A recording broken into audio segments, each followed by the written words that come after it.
Hi guys, welcome back on Tech Aid. We are providing you practical solutions to your problems, whether it's a simple hack or a step-by-step guide. We have got you covered. In this video, I will gonna show you that how to find someone on Telegram by ID.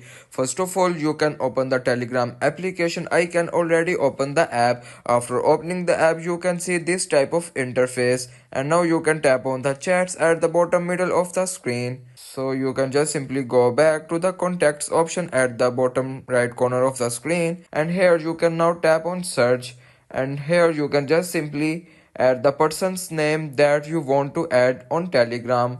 You can must know the other person's Telegram ID. I can find my friend Hassan. You can see the ID is here. After finding the friend, you can just simply now tap on add friend, and it is a way you can add someone by ID on Telegram. If you want to keep your online activity private and access to restricted contents like I do, trying using a VPN. It's secure, easy to use, and makes a browsing safer. The link to buy is in the description below. If this tutorial helped, don't forget to like the video and subscribe for more practical solutions. Got questions or need extra help, drop a comment below and we will be happy to assist. See you in the next one. Thanks for watching.